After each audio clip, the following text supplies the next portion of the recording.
Hello everyone, my name is Riddhi. इस lecture में हम लोग देखेंगे कि पीएसआर ऑप्शनल पेपर 2 का यूनिट 7 हमें कैसे प्रिपेयर करना है। तो बेसिकली कंपैरेटिव पॉलिटिक्स वाला पेपर चल रहा है जिसमें यूनिट 7 है चेंजिंग इंटरनेशनल पॉलिटिकल ऑर्डर। तो कोई भी यूनिट हम देखते हैं तो सबसे पहले हम देखेंगे सिलेबस। ठीक है, सिलेबस में क्या टॉपिक्स हमें प्रिपेयर करने हैं, उसके बाद हमें देखना पड़ेगा, क्योंकि हमें सिलेबस देख के ये समझ में आना बहुत मुश्किल है कि इनमें से भी यूपीएससी कौन से क्वेश्चंस पूछ लेगा। For example rise of super powers है, इसमें से क्वेश्चन कौन से पूछेगा, न्यूक्लियर थ्रेट में से क्या क्वेश्चन पूछेगा, या आर्म्स रेस, बाइपोलैरिटी, इनमें से क्वेश्चंस क्या आ सकते हैं। उसके लिए हमें प्रीवियस ईयर क्वेश्चंस देखने हैं। तो synopsisias.com आप वेबसाइट विजिट करोगे तो वहाँ पर आपको एक फ्री बुकलेट मिल जाएगी प्रीवियस ईयर क्वेश्चंस की, जिसमें पिछले 40 ईयर्स के 40 साल के प्रीवियस ईयर क्वेश्चंस दिए हुए हैं। तो वो आप फ्री डाउनलोड कर सकते हो। ओके, तो आपको क्या करना है, यहाँ पर कुछ प्रीवियस ईयर क्वेश्चंस दिए हैं, उससे आपको ना थोड़ी बहुत चीज़ें जैसे पता लग जाएंगी। जब फर्स्ट चीज़ है, आपको एक तो वेटेज समझ में आएगा, कौन से टॉपिक्स में से कितने नंबर के क्वेश्चंस आ रहे हैं, या कितनी बार क्वेश्चंस पूछ रहा है, या यूपीएससी ने 40 सालों में बहुत ही पहले कोई क्वेश्चन पूछा था उसके बाद पूछा ही नहीं, या फिर लगातार किसी में से क्वेश्चन पूछ रहे। जैसे राइज ऑफ सुपर पावर्स है, इसमें 2022 में पूछा, 2018 में पूछा। फिर दूसरी चीज़ जो आपकी सबसे ज़्यादा हेल्प करेगा वो ये करेगा कि जो क्वेश्चंस होते हैं वो यूपीएससी रिपीट करता है, ये आपको पता होना चाहिए। तो आप कहीं से भी प्रिपेयर कर रहे हो, आप अपने नोट्स में चेक करो कि क्या प्रीवियस ईयर क्वेश्चंस आपके नोट में सॉल्व हो रहे हैं या नहीं हो रहे हैं। अगर नहीं हो रहे तो फिर उन नोट्स को फाड़ के फेंक दो, फिर टाइम वेस्ट कर रहे हो आप लिटरली। चाहे आपने किसी कोचिंग में पैसे लगा दिए हो, वो आई अंडरस्टैंड कि वो वैसा फील होता है कि यार पैसे तो लग गए हैं तो अब कर लेते हैं जो भी है, बट उससे ना कोई फ़ायदा होता नहीं है, उसमें नुकसान ज़्यादा हो जाता है, पैसों से ज़्यादा आपके साल का नुकसान हो जाता है, टाइम वेस्ट हो जाता है। और यूपीएससी एक ही साल होता है तो वो पूरा ना एज निकलती रहती है। तो वो प्लीज़ उस चीज़ का ध्यान रखना। और अगर आप ये चेक कर लेना, अगर आपके जहाँ से भी आप प्रिपेयर कर रहे हो, अगर वहाँ से आपके प्रीवियस ईयर क्वेश्चन सॉल्व हो रहे हैं उन नोट्स से, तो फिर आप उन्हीं नोट्स पे स्टिक करो। फिर आप इधर उधर मत देखो, कहीं और किसी नोट्स पर, किसी फलानी ढिमकानी बुक्स पर रिलाई करने की कोई ज़रूरत नहीं है। आपको सिर्फ एक चीज़ का ध्यान रखना है, आपके नोट्स में प्रीवियस ईयर क्वेश्चन सॉल्व होने चाहिए। ओके, तो अभी क्या है, जैसे ये वाला टॉपिक है strategic and ideological bipolarity, arms race and cold war. ये पर्टिकुलर टॉपिक से 2023 में ही क्वेश्चन पूछा था। External determinants of foreign policy of a state में से यहाँ पर पूछा था। ठीक है, ऐसे ही 2022 में भी क्वेश्चन पूछा था, 2020 में भी क्वेश्चन पूछा था यहाँ से। तो लगातार यूपीएससी आप देख रहे हो कि क्वेश्चन पूछ रहा है, तो पर्टिकुलर यूनिटी इंपॉर्टेंट है। ओके, ऐसे ही आपका origin and contemporary relevance of cold war के ऊपर क्वेश्चंस दिए गए हैं। फिर आर्म्स रेस के ऊपर अलग अलग टाइप्स के क्वेश्चंस दिए गए हैं, जो कि आप यहाँ से थोड़ा सा देख के डिटरमाइन कर सकते हो। जैसे रशिया यूक्रेन क्राइसिस जब चल रहा था तो ऐसा लग रहा था कि इस टॉपिक पे पहली बार क्वेश्चन आया, जबकि 2014 में ही क्वेश्चन आया था, Ukraine crisis are product of power politics and geopolitics. और 2022 में जैसे न्यूज़ बहुत ज़्यादा बढ़ गई और करंट अफेयर्स का पार्ट बन गया ये, तो रशिया यूक्रेन क्राइसिस पर वही सिमिलर लेवल पर एक क्वेश्चन पूछ लिया गया था जो उस टाइम पर करंट अफेयर्स पर चल रहा था। ओके, तो करंट अफेयर्स करने तो इंपॉर्टेंट देखो है ही, पेपर 2 में तो सबसे ज़्यादा काम आते हैं।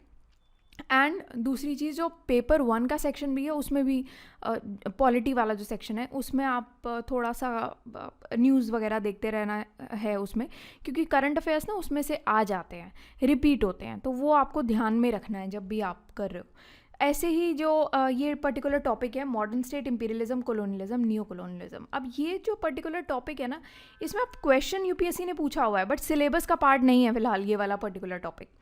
मतलब अगर आप सिलेबस पढ़ते हो, ये आपका सिलेबस है, यहाँ से आप देख लो, तो यहाँ पर ये पर्टिकुलर टॉपिक दिया नहीं हुआ इम्पीरियलिज्म वगैरह का, बट क्वेश्चन आए हुए हैं इसमें से, इस वजह से हमारे लिए ये पर्टिकुलर टॉपिक करना ज़रूरी हो जाता है, imperialism, neo colonialism and colonialism. 2023 में भी इस पर्टिकुलर टॉपिक से क्वेश्चन पूछा गया था, जैसे कि यूरोसेंट्रिसिज्म पे क्वेश्चन पूछा था। और ये कोई नया क्वेश्चन नहीं है कि ये पूछ लिया था, क्योंकि 2015 का आप क्वेश्चन देखो तो वो भी Eurocentric and not indigenous and appropriate for the analysis of north western society. आप देखो यूरोसेंट्रिज्म पे पहले भी क्वेश्चन पूछा गया है। तो ऐसा नहीं है कि यूपीएससी ने 2023 में एकदम से क्वेश्चन पूछ लिया। 2012 में भी आप देखोगे तो यूरोसेंट्रिज्म पे क्वेश्चन पूछा गया है, तो आप लगातार देखोगे कि यूपीएससी ना टॉपिक्स, थीम्स, क्वेश्चंस रिपीट करता है। अभी एक बात तो डेफिनेट है, सिलेबस देख के आप ये पता नहीं लगा सकते कि इस पर्टिकुलर टॉपिक पे यूपीएससी क्वेश्चन पूछ लेगा, ओके। बट अगर आप नोट्स करके गए होते या प्रीवियस ईयर क्वेश्चन करके गए होते आप, ठीक है, तो आपका क्वेश्चन ये सॉल्व हो जाता है इजीली, बिल्कुल हो जाता है ना। तो यहाँ पर क्या है कि जब भी लोग बोलते हैं ना कि सिनॉप्सिस के नोट्स में से क्वेश्चंस कैसे लग रहे हैं या फिर इनके नोट्स में से सारे क्वेश्चन सॉल्व हो रहे हैं, तो वो एक्चुअली अगर आप एनालाइज करोगे ना तो ऐसा नहीं कि सिनॉप्सिस के नोट्स से कुछ अलग हो रहा है। सिर्फ सिंपल सी चीज़ है, हमने 40 ईयर्स के क्वेश्चंस कवर किए हैं, प्रीवियस ईयर क्वेश्चंस। तो उससे क्या है कि since UPSC previous year question ही रिपीट कर रहा है, इसलिए आधे ज़्यादा क्वेश्चन सॉल्व हो जाते हैं। इनफैक्ट 90% क्वेश्चन यहाँ से सॉल्व हो जाते हैं। जो बचे कुछ 10% है, तो वो वाले टॉपिक्स के लिए हम क्या करते हैं, बुक्स रेफ़र कर लेते हैं। बुक्स रेफ़र करके जो टॉपिक्स छूट जाते हैं वो भी कवर हो जाते हैं। तो उससे क्या रहता है ना कि यूपीएससी या तो आपके प्रीवियस ईयर क्वेश्चन में से पूछ रहा है, या फिर अगर कोई नया टॉपिक देगा तो भी उन्हीं बुक्स को रेफ़र करके ही देगा ना, ऐसे कोई एब्सोल्युटली नया टॉपिक बना तो नहीं लेगा। तो यहाँ पर बुक्स लिख दी है मैंने, आप चाहे तो वीडियो पॉज करके ये सारी बुक्स आप नोट डाउन कर सकते हो, और ये आप अलग अलग टॉपिक्स के लिए रेफ़र कर सकते हो, ठीक है। जैसे नॉन लाइन मूवमेंट के लिए कोलैप्स द सोवियत यूनियन वगैरह टॉपिक्स के लिए आर्म्स रेस हो गया, या स्ट्रैटेजिक आइडियोलॉजिकल बाइपोलैरिटी है, rise of super powers, nuclear threat, इन सब के लिए बुक्स वगैरह यहाँ पर दे दी गई हैं। तो यहाँ पर आपको बहुत अच्छे यहाँ से कंटेंट मिल जाएगा। तो मेनली उन लोगों के लिए लेक्चर जो कि खुद से प्रिपेयर कर रहे हैं, ओके, तो उनको हेल्प हो जाएगी। अब बुक से देख के आप टॉपिक्स भी बनाने लगोगे तो वो क्या है, एक टाइम टेकिंग टास्क होता है। डेफिनेटली आप खुद कर सकते हो, but since time taking task है तो उस चीज़ को भी हमने यहाँ पर स्ट्रक्चर बना के दिया है। For example rise of super powers है, ये सारे क्वेश्चंस आए हैं, पर इसके अलावा हमें और क्या क्या करना है और ये भी कैसे कवर करना है उसके लिए स्ट्रक्चर दिया है। जैसे कि इंट्रोडक्शन आप दे दोगे, historical evolution of super powers बताओगे, कंटेम्प्रेरी सुपर पावर्स आप थोड़ी सी एक्सप्लेन करोगे, इस तरीके से पूरा स्ट्रक्चर बनाया हुआ है। अच्छा, एक दो चीज़ें और देखते हैं। जैसे नॉन अलाइन मूवमेंट है, उसमें भी 2023 में क्वेश्चन पूछा गया था कि during the cold war non-aligned movement tried to become a third force in world politics but failed because it was too large and unwidely discussed, ठीक है। तो इसी थीम पर बार बार क्वेश्चंस यूपीएससी ने पूछे हैं, कोई नया क्वेश्चन ये नहीं है, ठीक है। अब जैसे कि 2023 में अगेन एक क्वेश्चन पूछा था, आप ये देखोगे ये इसी पर्टिकुलर यूनिट से 3 से 4 क्वेश्चन यूपीएससी ने पूछ लिए हैं, है ना। तो इस वजह से ये यूनिट काफ़ी इंपॉर्टेंट हो गई है।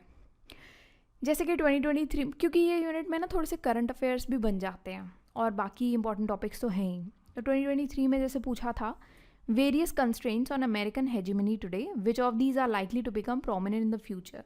तो ये भी कोई नया क्वेश्चन नहीं है, ये भी यूपीएससी ने रिपीट किया है। आप जितने भी क्वेश्चंस देखोगे ना, आप देख लोगे कि यूपीएससी टॉपिक्स, थीम्स, क्वेश्चन सब रिपीट कर रहा है, कुछ नया नहीं पूछ रहा है। तो आपको अपनी प्रिपरेशन भी उस हिसाब से करनी पड़ेगी।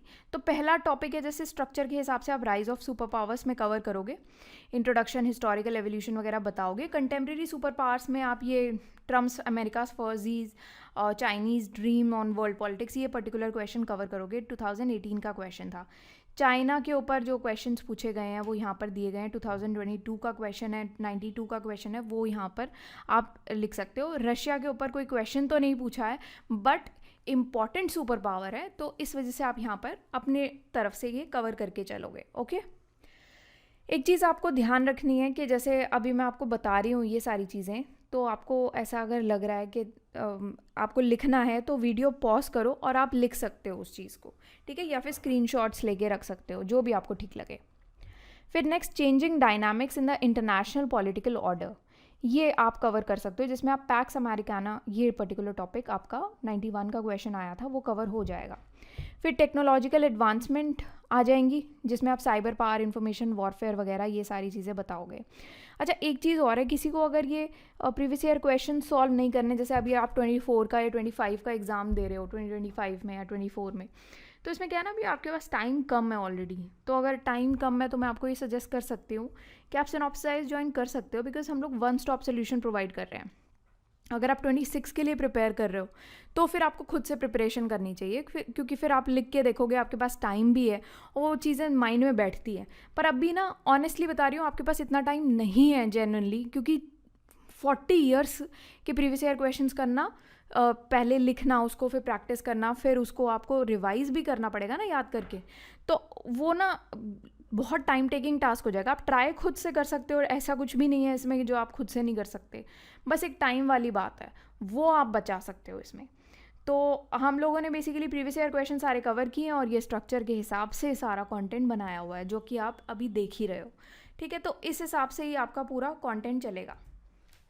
फिर आता है जियो political shifts and regional powers, जिसमें आप रीजनल एक्टर्स की बात करते हो, और ये पर्टिकुलर क्वेश्चन था 2005 का जियो political and Jio economic factors के ऊपर। ये आपका यहाँ पर कवर हो जाएगा। देन आप डिस्कस करोगे global governance in international organisations, इसमें अलग अलग ऑर्गेनाइजेशंस आप बताओगे, मिलिट्री स्ट्रैटेजी, सिक्योरिटी कंसर्न्स बताओगे, economic interdependence, competition, future scenarios बताओगे, चैलेंजेस बताओगे, एंड इसको आप कंक्लूड कर दोगे। ओके, अब आप बात करोगे यहाँ पर strategic and ideological bipolarity, arms race, cold war. इसके ऊपर काफ़ी सारे क्वेश्चंस आए हैं, तो ये हम एक एक करके देख लेते हैं। तो आप जब स्ट्रक्चर बनाओगे तो आपको किस तरीके का स्ट्रक्चर यहाँ पर बनाना है। इंट्रोडक्शन आप दोगे यहाँ पर, कोल्ड वॉर एरा की बाइपोलैरिटी के बारे में बताओगे, यूनाइटेड स्टेट्स के बारे में, सोवियत यूनियन के बारे में, इन सबको आप डिस्क्राइब करोगे। आइडियोलॉजिकल डायमेंशंस बताओगे बाइपोलैरिटी के, जिसमें आपका 1995 का क्वेश्चन आया था, role of ideology international relations, वो कवर हो जाएगा। उसके बाद आप बात करोगे स्ट्रैटेजिक डायमेंशंस ऑफ बाइपोलैरिटी, जिसमें आपका ग्लोबल पावर प्रोजेक्शंस के अंडर ये particular question, critically analyse the implications of Sino American strategic rivalry for the South and South East Asian region, 2020 का क्वेश्चन था, ये आपका यहाँ पर कवर हो जाएगा।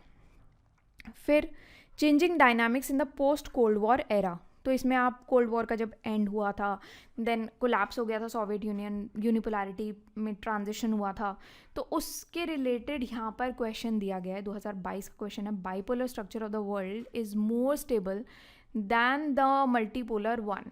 ओके, ये आप यहाँ पर कवर कर दोगे। Then emergence of new power centres आप यहाँ पर कवर करोगे, तो इसमें आपका राइज ऑफ रीजनल पावर्स आएगा, मल्टीपोलैरिटी वर्सेस यूनिपोलैरिटी आ जाएगा। कंटेम्प्रेरी चैलेंजेस टू बाइपोलैरिटी आप यहाँ पर एक्सप्लेन करोगे, इकोनॉमिक डिटर्मिनेंट्स बताओगे, चाइनीज़ फॉरेन पॉलिसी का, ये 1995 का आपका क्वेश्चन रहेगा, वो आपका यहाँ पर सॉल्व हो जाएगा। फिर आप यहाँ पर कवर करोगे technological advancement and cyber bipolarity के बारे में, जिसमें 2010 का क्वेश्चन है, recent trends in Russia's foreign policy, ये पर्टिकुलर क्वेश्चन यहाँ पर कवर हो सकता है। देन रीजनल डायनामिक्स, इस क्वेश्चन को आप, एक और चीज़ है कि ये वाला पर्टिकुलर क्वेश्चन जहाँ पर हमने रशिया के, चाइना के, यूएस की फॉरेन पॉलिसीज़ के बारे में बात की थी, वहाँ पर भी आप यहाँ पर कवर कर सकते हो, ठीक है। तो दोनों जगह वो चीज़ हो सकती है। फिर आप आओगे रीजनल डायनामिक्स पे, बाइपोलैरिटी पे, रीजनल पावर ब्लॉक्स आप एक्सप्लेन करोगे कैसे होते हैं, रीजनल पावर शिफ्ट कैसे की है वो आप एक्सप्लेन करोगे। इसमें यूएस फॉरेन पॉलिसी का क्वेश्चन आप कवर करोगे, 99 का क्वेश्चन आया था, 96 का क्वेश्चन आया था रशियन फॉरेन पॉलिसी के ऊपर, उसको आप यहाँ पर कवर कर दोगे। उसके बाद आप यहाँ पर बात करोगे ग्लोबल गवर्नेंस की इन बाइपोलर मल्टीपोलर कंटेक्स्ट, जिसमें आप फ्यूचर ऑफ इंटरनेशनल इंस्टीट्यूशंस बताओगे। 1996 का क्वेश्चन आया था, role of idiosyncratic factors in foreign policy, इसमें आप बात करोगे। Then potential return to bipolarity के बारे में आप बात करोगे। रोल ऑफ आइडियोलॉजी में आप बात करोगे कि जो आइडियोलॉजिकल बेसिस है चाइनीज़ फॉरेन पॉलिसी का in the post Mao period, वो आप बात करोगे। आफ्टर दैट स्ट्रैटेजिक कंसेप्ट्स बताओगे आप फॉरेन पॉलिसी के क्या हैं, कि स्ट्रैटेजिक एंगेजमेंट का मतलब क्या है, उसका मीनिंग क्या है, एप्लीकेशन क्या है। इसमें आप कुछ कंटेम्प्रेरी एग्जांपल ज़रूर ऐड करना, कुछ केस स्टडीज़ ऐड करके इस आंसर को कंप्लीट करना, क्योंकि ये उसी ढंग से कंप्लीट होगा ये आंसर। पहले तो आप मीनिंग में ही बताओगे, डेफिनेशन क्या है, उसका मीनिंग क्या है, उसको थोड़ा सा एक्सप्लेन करके एप्लीकेशन में आप सीधा केस स्टडीज़ वगैरह और ये सारे टॉपिक्स आपको एक्सप्लेन करोगे, तो आपको ब्राउनी पॉइंट ज़रूर मिलेंगे इस क्वेश्चन में। फिर एक्सटर्नल डिटर्मिनेंट्स है फॉरेन पॉलिसी की, डेफिनेशन सिग्निफिकेंस आप बताओगे, 2023 का क्वेश्चन यहाँ पर कवर होगा। इकोनॉमिक डिटर्मिनेंट्स रहेंगे, उससे 2017 का ये पर्टिकुलर क्वेश्चन है जो कि उस टाइम पर काफ़ी न्यूज़ में था, वही क्वेश्चन यहाँ पर पूछा गया है। 2006 का भी क्वेश्चन है, ऑयल क्राइसिस का its impact on India's development strategy, ये भी यहाँ पर पूछा गया है, 2006 का ही क्वेश्चन आएगा ये।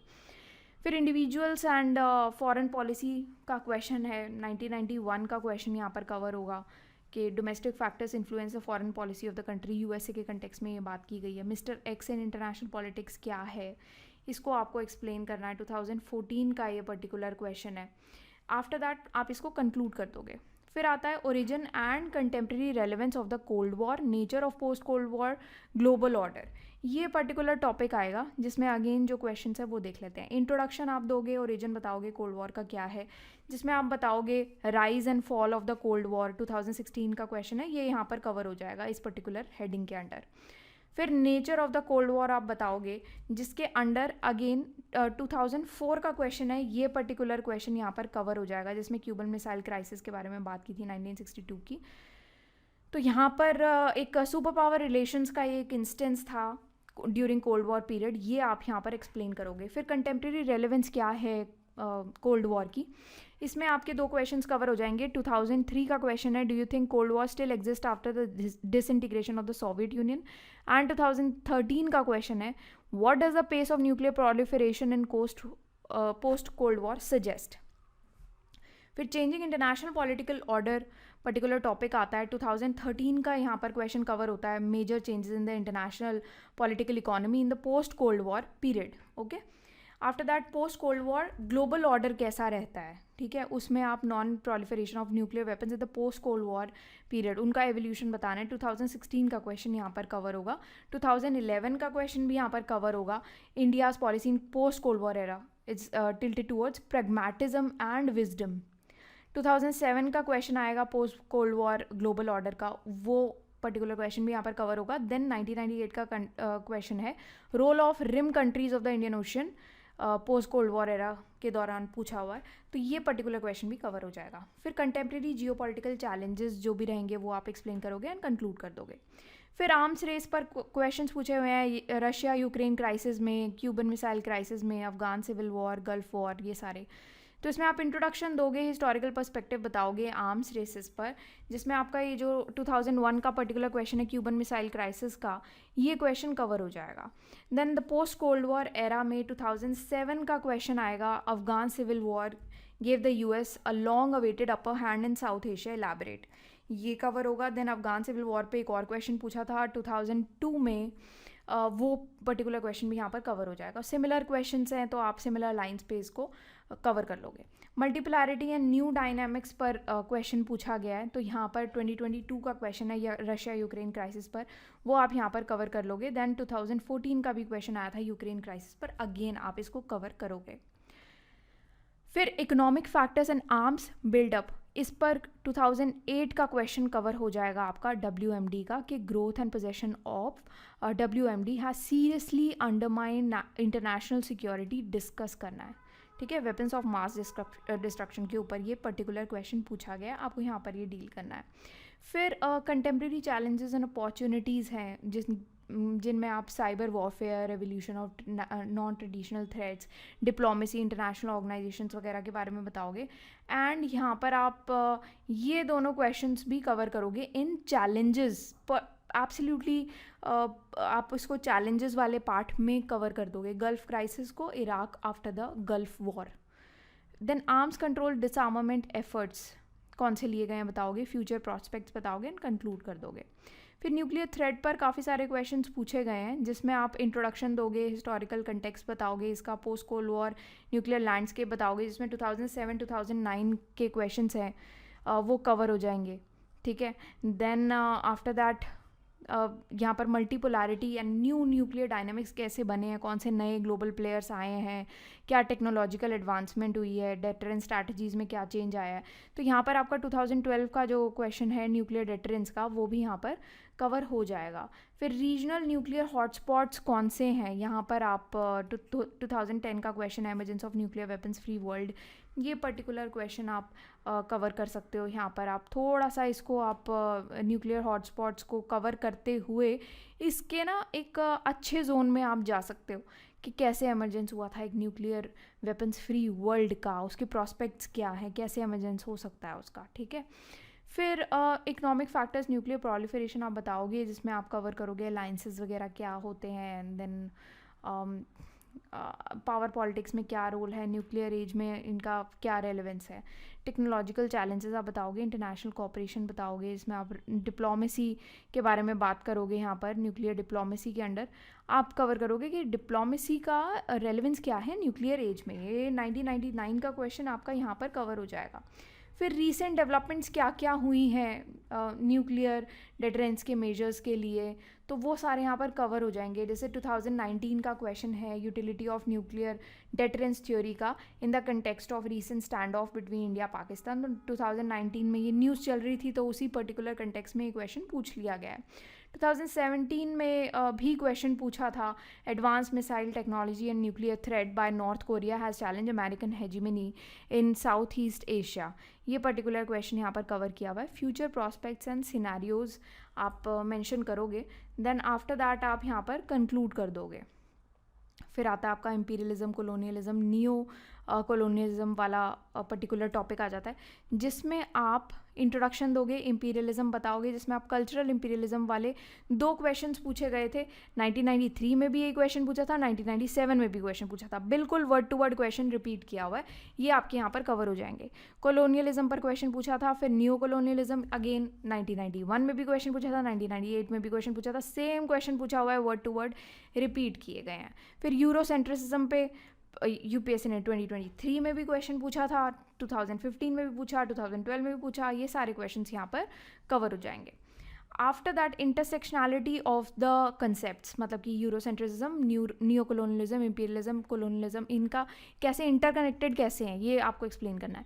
रेजिस्टेंस काउंटर मूवमेंट आपको यहाँ पर बतानी है, इंप्लीकेशंस बताओगे इंटरनेशनल रिलेशंस के लिए इनके क्या हैं, जिसमें आपका 2009 का क्वेश्चन आएगा। Major critics of liberal internationalism, ये यहाँ पर कवर हो जाएगा। फिर फ्यूचर ट्रेंड्स एंड प्रॉस्पेक्ट्स आप बताओगे, कंक्लूड कर दोगे। After that non align movement आता है, एम्स अचीवमेंट्स आप बताओगे, इंट्रोडक्शन दोगे, फॉर्मेशन अर्ली ईयर्स बताओगे, जिसमें 2023 का भी रिसेंटली क्वेश्चन आया था, वो यहाँ पर कवर हो जाएगा कि मतलब इस्टेब्लिशमेंट कैसे हुआ था कोल्ड वॉर के दौरान नैम का, एंड क्या उसके ऑब्जेक्टिव्स रहे, क्या बनना चाह रहा था, थर्ड फोर्स बनना चाह रहा था ना वर्ल्ड पॉलिटिक्स में, बट फेल हो गया क्योंकि बहुत बड़ा हो गया। तो ये आपको थोड़ा सा यहाँ पर आप एक्सप्लेन कर दोगे। नैम कैसा था कोल्ड वॉर के दौरान, जिसमें 2021 का क्वेश्चन है, तो वो यहाँ पर आप कवर कर लोगे, ठीक है। उसके बाद आप changing dynamics post cold war बताओगे यहाँ पर, जिसमें आप 2019 का क्वेश्चन है वो यहाँ पर कवर हो जाएगा, 17th NAM summit in Venezuela. Then 2010 का क्वेश्चन है यहाँ पर, aims of the non align movement in the post cold war period, ये कवर हो जाएगा। After that NAM's role in contemporary geo politics क्या है, यहाँ पर आप 2012 का क्वेश्चन है, Iran's victory in the NAM on the nuclear issue has brought in a new debate on the relevance of non align movement, ये cover होगा। Challenges criticisms आप बताओगे यहाँ पर, जिसमें 2000 का क्वेश्चन आया है, do you agree with the stand that non align movement needs to be reinvented, ये कवर होगा। आफ्टर दैट फ्यूचर प्रॉस्पेक्ट्स आप यहाँ पर बताओगे, जिसमें 2020 का क्वेश्चन है, ways to strengthen non-aligned movement to address the challenges faced by the developing countries। तो यहाँ पर आप बेसिकली स्टार्ट यहाँ से ही करोगे फ्यूचर प्रॉस्पेक्ट्स में कि इंटरनेशनल पॉलिटिकल ऑर्डर कैसे इवॉल्व किया है, उसमें नैम का क्या रोल रहा है, ठीक है, पोटेंशियल एरियाज कौन से हैं, रेलेवेंस क्या है नैम का, कंटेम्प्रेरी चैलेंजेस कैसे ये एड्रेस कर रहा है, जिसको हमने पहले भी पढ़ा समझा है, ठीक है। बट यहाँ पर डेवलपिंग कंट्रीज़ के चैलेंजेस को एड्रेस करने के लिए कौन से ऐसे तरीके कर सकते हैं जिसकी वजह से नॉन अलाइन मूवमेंट और ज़्यादा मजबूत हो जाए, उसके कंटेक्स्ट में आपको यहाँ पर लिख देना है। केस स्टडीज़ एग्जांपल में आप यहाँ पर कुछ केस स्टडीज़ मेंशन कर देना, एंड एजेंडा बिफोर नैम 1995 का क्वेश्चन भी आप यहीं एक्सप्लेन कर देना, देन कंक्लूड कर दोगे इन दी एंड आप इसको। उसके बाद आपका ये लास्ट टॉपिक आता है, जिसमें आप बताओगे कोलैप्स ऑफ सोवियत यूनियन, ये आपका पहला टॉपिक हुआ। फिर यूनिपोलैरिटी एंड अमेरिकन हेजीमनी दूसरा टॉपिक हुआ। फिर relevance of non align movement in the contemporary world. अब ये आप समझो कि आपका जो इससे पहले वाला टॉपिक था ना नैम का, वो था एम्स अचीवमेंट का। ये जो पर्टिकुलर टॉपिक है नॉन अलाइनमेंट का, ये है रेलेवेंस का कंटेम्प्रेरी वर्ल्ड में क्या है। तो इसमें से भी क्वेश्चंस काफ़ी सारे पूछे हुए हैं, देख लेते हैं। इंट्रोडक्शन आप दोगे, कोलैप्स बताओगे सोवियत यूनियन का, जिसमें ये सोवियत यूनियन से रिलेटेड जितने भी क्वेश्चंस हैं सारे कवर हो जाएंगे। 1991 का क्वेश्चन है पेरिस्ट्रोइका का, ये आप यहाँ पर कवर कर लोगे। पेरिस्ट्रोइका बेसिकली ये है कि रशिया के कंटेक्स में ही था, इकोनॉमिक पॉलिटिकल फैक्टर्स आप यहाँ पर ये एक्सप्लेन करेगा, ठीक है, तो उसके रिगार्डिंग आप यहाँ पर एक्सप्लेन कर दोगे। देन 2016 का क्वेश्चन था पॉजिटिव नेगेटिव इम्पैक्ट्स बताने थे सोवियत यूनियन के डिसइंटीग्रेशन के on developing Nations.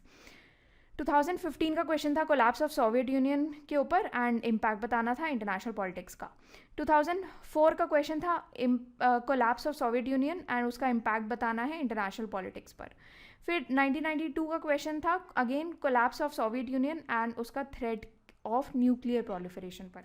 Similar type के क्वेश्चन आए हैं, बार बार एक वही क्वेश्चन पूछे जा रहे हैं, बस थ्रेट ऑफ न्यूक्लियर प्रोलिफरेशन इस पर्टिकुलर क्वेश्चन में एक एड ऑन है।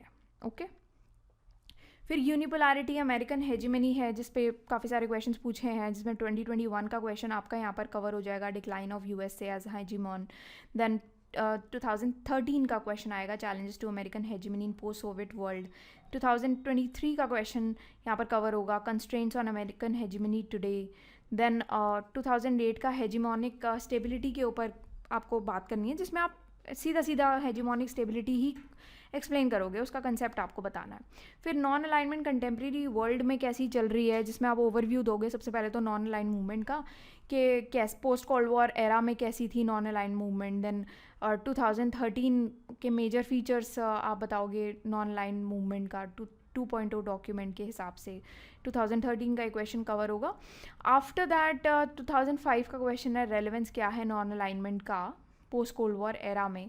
देन 2018 का क्वेश्चन है सिग्निफिकेंस क्या है नॉन लाइन मूवमेंट की as a unique contribution to the non western world to world politics, ठीक है, तो ये क्वेश्चंस आपके यहाँ पर कवर होंगे। फिर 2017 का भी क्वेश्चन आया है बाइपोलैरिटी के ऊपर, राइज ऑफ रीजनल ऑर्गेनाइजेशन, जिसने नॉन अलाइनमेंट को इररेलेवेंट बना दिया है, ज़्यादा या कम क्या है, ठीक है, उसके बारे में आप अपने व्यूज़ दोगे। फिर उसके बाद 1999 का क्वेश्चन था in unipolar world non alignment has lost its relevance, इसको आप थोड़ा सा क्रिटिसाइज करते हुए यहाँ पर बताओगे। ग्लोबल इम्पैक्ट्स डायनामिक्स आप यहाँ पर एक्सप्लेन करोगे, रीजनल रिस्पॉन्सेज बताओगे, फ्यूचर प्रॉस्पेक्ट्स एंड कंक्लूड कर दोगे। बुक्स मैंने यहाँ पर आपको बताई दी हैं, किसी को कोई कन्फ्यूजन हो, कोई क्वेरी हो, कुछ भी पूछना हो, आप कॉमेंट सेक्शन में लिख के पूछ सकते हैं। So that's all for today and thank you for watching this lecture.